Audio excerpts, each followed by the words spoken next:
जय श्री कृष्ण प्यारे भक्तों। राधा रानी आपकी सभी मनोकामनाएं पूर्ण करे।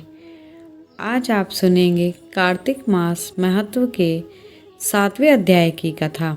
आज के 7वें अध्याय की कथा नरक से मुक्ति और मोक्ष की प्राप्ति कराने वाली मानी जाती है। स्कंद पुराण के अनुसार जिस किसी मनुष्य के द्वारा उगाई गई तुलसी जितना विस्तार करती है, फलती है, फूलती है, वह उतने ही सहस्त्र युगों तक ब्रह्मलोक में प्रतिष्ठित होता है। तथा जो मनुष्य तुलसी के आधे पत्ते से भी प्रतिदिन भक्तिपूर्वक भगवान श्री विष्णु का पूजन एवं कथा का श्रवण करता है, तो स्वयं भगवान विष्णु अदृश्य रूप में प्रकट होकर भक्तों को भक्ति मुक्ति का आशीर्वाद देते हैं। जो प्रतिदिन आदर पूर्वक भगवान श्री हरि की महिमा सुनता है, वह सब पापों से मुक्त हो ब्रह्मलोक को जाता है। तो आइए भक्तगणों, भगवान श्री हरि तुलसी जी का ध्यान करते हुए आज के कार्तिक मास महात्म के 7वें अध्याय की कथा का श्रवण करते हैं। इस कथा में नारद जी राजा पृथु को कार्तिक मास में व्रत करने का नियम बताते हैं। तो नारद जी कहते हैं, हे राजन, कार्तिक मास में व्रत करने वाले के नियमों को मैं संक्षेप में बतलाता हूँ, उसे आप सुनिए। व्रती को सब प्रकार के आमिष, मांस, उड़द, राई, खटाई तथा नशीली वस्तुओं का त्याग कर देना चाहिए। व्रती को दूसरे का अन्न ग्रहण नहीं करना चाहिए, किसी से द्वेष नहीं करना चाहिए और तीर्थ के अतिरिक्त अन्य कोई यात्रा नहीं करनी चाहिए। देवता, वेद, ब्राह्मण, गाय, व्रती, नारी, राजा तथा गुरुजनों की निंदा भी नहीं करनी चाहिए। व्रती को दाल, तिल, पकवान व दान किया हुआ भोजन ग्रहण नहीं करना चाहिए। किसी की चुगली या निंदा भी नहीं करनी चाहिए। किसी भी जीव का मांस नहीं छूना चाहिए। पान, कत्था, चूना, नींबू, मसूर, बासी तथा झूठे अन्न का भी प्रयोग नहीं करना चाहिए। गाय, बकरी तथा भैंस के अतिरिक्त अन्य किसी पशु का दूध नहीं पीना चाहिए। कांचे के पात्र में रखा हुआ पंचगव्य, बहुत छोटे घड़े का पानी तथा केवल अपने लिए ही पका हुआ अन्न प्रयोग करना चाहिए। कार्तिक माह का व्रत करने वाले मनुष्य को सदैव ब्रह्मचर्य का पालन करना चाहिए। उसे धरती पर सोना चाहिए और दिन के चौथे पहर में केवल एक बार पत्तल में भोजन करना चाहिए।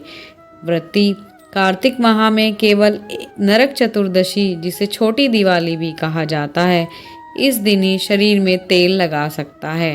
कार्तिक माह में व्रत करने वाले मनुष्य को सिंघाड़ा, प्याज, मट्ठा, गाजर, मूली, काशीफल, लौकी, तरबूज, इन वस्तुओं का प्रयोग बिल्कुल भी नहीं करना चाहिए। रजसवला, चांडाल, पापी, मलेच्छ, पतित, व्रतहीन, ब्राह्मण द्रोही और नास्तिकों से बातचीत नहीं करनी चाहिए। भगवान विष्णु को प्रसन्न करने के लिए अपनी शक्ति के अनुसार चंद्रायण आदि का व्रत करना चाहिए और उपयुक्त नियमों का पालन करना चाहिए।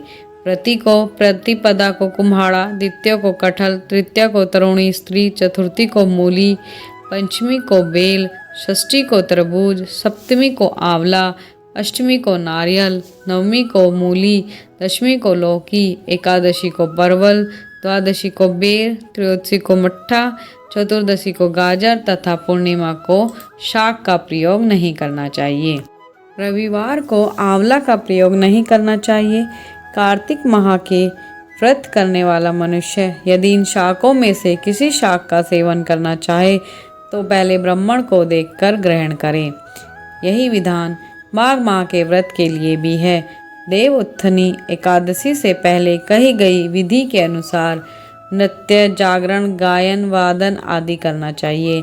इसको विधि पूर्वक करने वाले मनुष्य को देखकर यमदूत ऐसे भाग जाते हैं जैसे सिंह की गर्जना से हाथी भाग जाते हैं।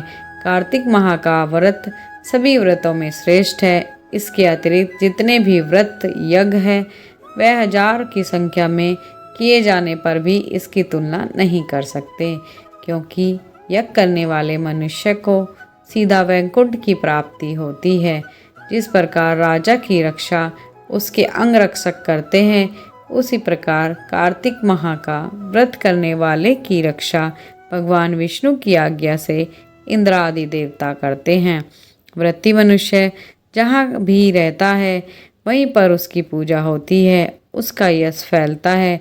उसके निवास स्थान पर भूत पिशाच आदि कोई भी नहीं रह पाते।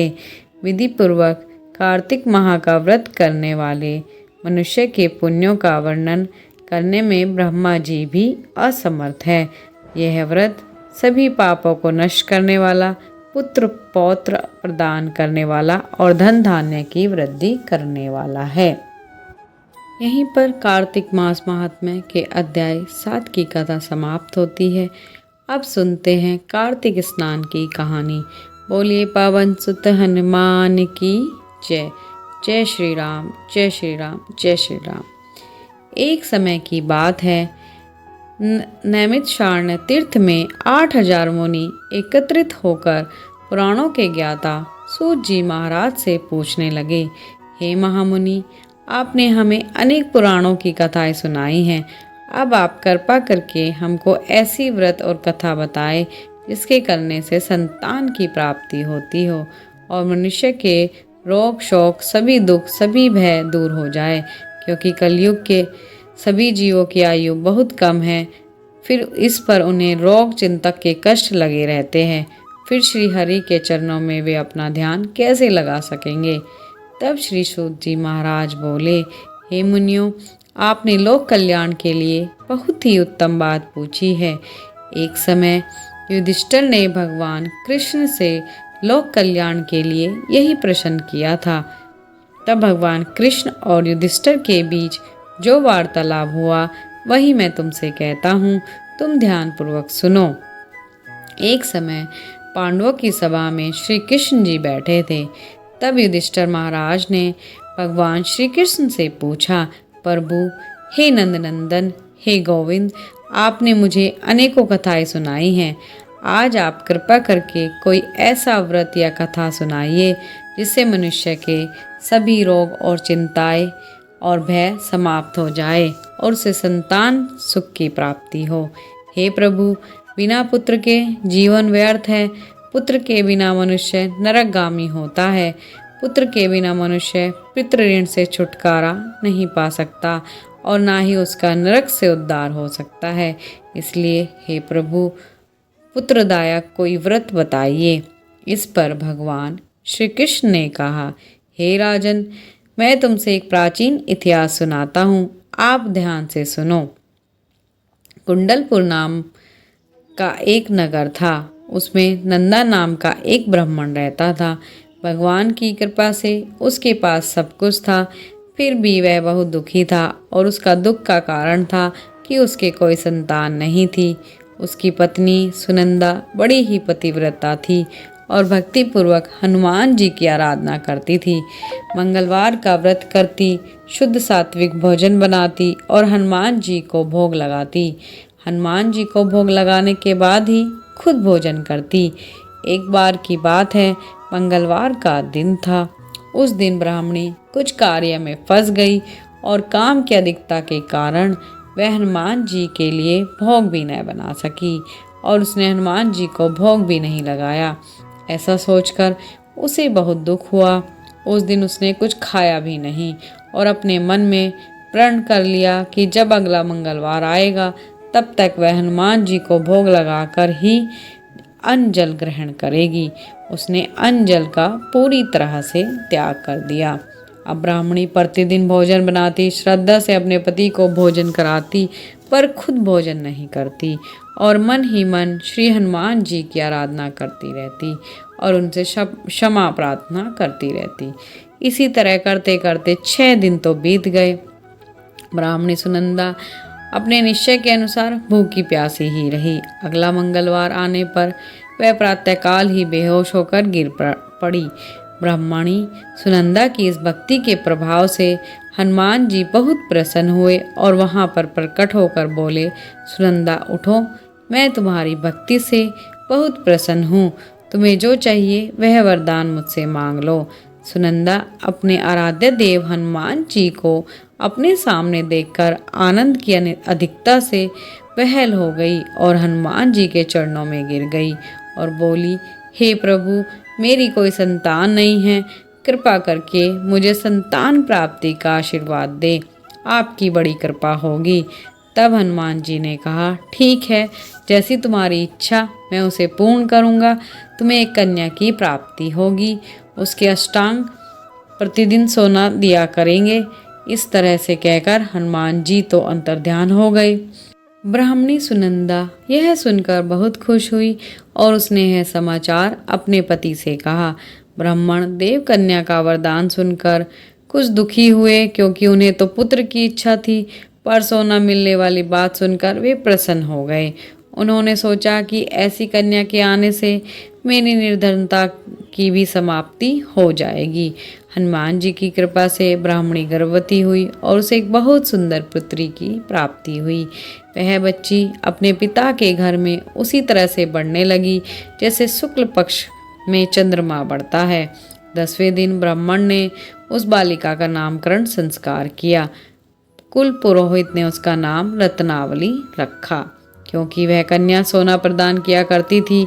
इस कन्या ने पूर्व जन्म में बड़े ही विधान से मंगल देव का व्रत किया था। रत्नावली का अष्टांग बहुत सा सोना देता था। उस सोने से नंदा ब्राह्मण भी बहुत धनवान हो गए। अब ब्राह्मणी भी बहुत अभिमान करने लगी। समय बीतता रहा। रत्नावली अब 10 साल की हो चुकी थी।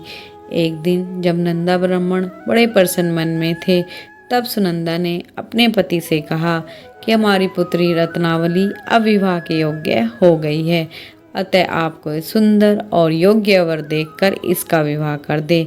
यह सुनकर ब्राह्मण ने कहा, अभी तो रत्नावली बहुत छोटी है। तब ब्राह्मणी ने कहा, शास्त्रों की आज्ञा है कि कन्या 8वें वर्ष में गौरी, 9वें में रोहिणी और 10वें वर्ष में रजस्वला हो जाती है। गौरी के दान से पाताल लोक की प्राप्ति होती है और रोहिणी के दान से वैकुंठ लोक की प्राप्ति होती है और कन्या के दान से इंद्रलोक में सुपों की प्राप्ति होती है। हे पतिदेव, यदि रजस्वला का दान किया जाता है तो घोर नरक की प्राप्ति होती है। इस पर ब्राह्मण देव बोले कि अभी तो रत्नावली मात्र 10 वर्ष की है। मैंने तो 161 साल की कन्याओं के विवाह कराए हैं, अभी क्या जल्दी है। तब ब्राह्मणी सुनंदा बोली, आपको तो लोभ अधिक हो गया है। शास्त्रों में कहा गया है कि माता पिता और बड़ा भाई रजस्वला कन्या को देखते हैं तो नरकगामी होते हैं। तब ब्राह्मण बोले, अच्छी बात है, मैं कल ही योग्य वर की तलाश करने के लिए अपने दूत को भेज दूंगा। दूसरे दिन ब्राह्मण ने अपने दूतों को बुलाया और आज्ञा दी, जैसी सुंदर मेरी कन्या है वैसा ही सुंदर वर उसके लिए तलाश करो। दूत अपने स्वामी की आज्ञा पाकर निकल पड़े। पंपई नगर में उन्होंने एक सुंदर लड़के को देखा। वह बालक एक ब्राह्मण परिवार का बहुत ही गुणवान पुत्र था और उसका नाम था सोमेश्वर। दूतों ने इस सुंदर और गुणवान पुत्र के बारे में अपने स्वामी को बताया। ब्राह्मण नंदा को भी सोमेश्वर बहुत अच्छा लगा। शुभ मुहूर्त में विधि पूर्वक कन्या का दान करके ब्राह्मण ब्राह्मणी संतुष्ट हुए, परंतु ब्राह्मण के मन में तो लोभ समाया हुआ था। उसने कन्या दान तो कर दिया, पर वह बहुत दुखी था। उसने विचार किया कि अब रत्नावली यहाँ से चली जाएगी, मुझे जो सोना मिलता था वह मिलेगा नहीं। मेरे पास जो धन था कुछ उसके विवाह में खर्च हो गया, जो बचा कुचा है कुछ दिनों में यह भी खत्म हो जाएगा। मैंने तो इसका विवाह करके बहुत भूल कर दी। अब कोई ऐसा उपाय हो कि रत्नावली मेरे घर में ही रहे, अपने ससुराल ना जाए। लोभ के कारण उसकी बुद्धि भ्रष्ट हो चुकी थी, इसलिए उसने एक बड़ा ही क्रूर निर्णय लिया। उसने विचार किया कि जब रत्नावली को लेकर उसका पति सोमेश्वर अपने घर जाएगा तो वह मार्ग में छिपकर उसका वध कर देगा और अपनी लड़की को अपने घर ले आएगा, जिससे उसे नियमित रूप से सोना मिलता रहेगा और समाज का कोई मनुष्य उसे दोष भी नहीं देगा।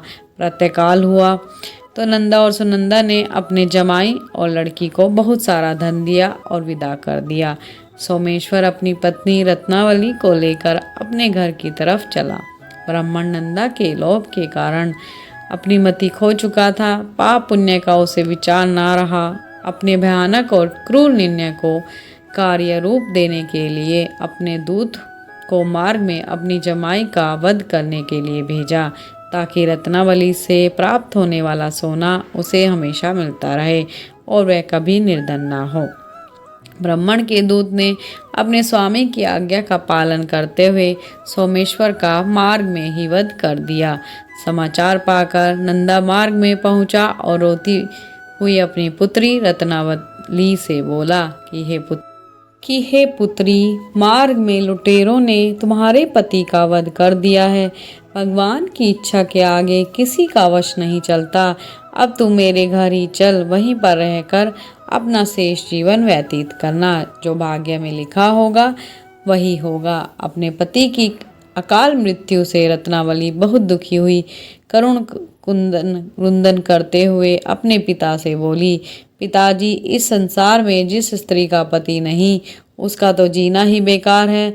मैं तो अपने पति के साथ ही अपना शरीर जला दूंगी और सती होकर अपने इस जन्म को माता पिता के नाम और सास ससुर के यश को सार्थक करूंगी। ब्राह्मण नंदा अपनी पुत्री रत्नावली के वचनों को सुनकर बहुत दुखी हुआ और विचार करने लगा कि मैंने तो व्यर्थ ही जमाई के वध का पाप अपने सर पर ले लिया है। रत्नावली तो उसके पीछे अपने प्राण तक देने को तैयार है। मेरा तो दोनों तरफ से मरण हो गया। धन तो मिलेगा ही नहीं, जमाई के वध के पाप के फल स्वरूप यम यातना भी भुगतनी पड़ेगी। यह सोचकर बहुत दुखी हुआ। सोमेश्वर की चिता बनाई गई। रत्नावली सती होने की इच्छा से अपने पति का सिर अपनी गोद में रखकर चिता में बैठ गई। जैसे ही सोमेश्वर की चिता को अग्नि लगाई गई, वैसे ही वहां पर मंगल देव प्रकट हुए और बोले, हे रत्नावली, मैं तेरी पति भक्ति से बहुत प्रसन्न हूँ, तुम मुझसे वर मांग ले। तब रत्नावली ने अपने पति का जीवन दान मांगा।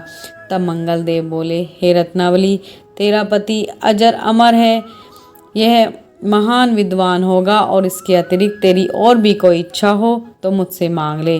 तब रत्नावली बोली, हे ग्रोह के स्वामी, यदि आप मुझ पर प्रसन्न हैं तो मुझे वरदान दीजिए कि जो भी मनुष्य मंगलवार के दिन प्रातःकाल लाल पुष्प लाल चंदन से पूजा करे और आपका स्मरण करे, उसको कोई भी रोग व्याधि नहीं होगी, स्वजनों से वियोग नहीं होगा, सर्प अग्नि और शत्रुओं का भय भी नहीं होगा। जो भी स्त्री मंगलवार का व्रत करेगी वह विधवा नहीं होगी। तब मंगल देव ने तथास्तु कहा और अंतर्ध्यान हो गए। सोमेश्वर मंगल देव की कृपा से जीवित हो गया। रत्नावली अपने पति को पुण्य प्राप्त करके बहुत प्रसन्न हुई और मंगल देव का व्रत करके प्रत्येक मंगलवार को व्रत करके मंगल देव की कृपा से इस लोक में सभी सुखों को भोगकर अंत में अपने पति के साथ स्वर्ग को गई। बोलो मंगल देव की जय। राम भक्त हनुमान की जय।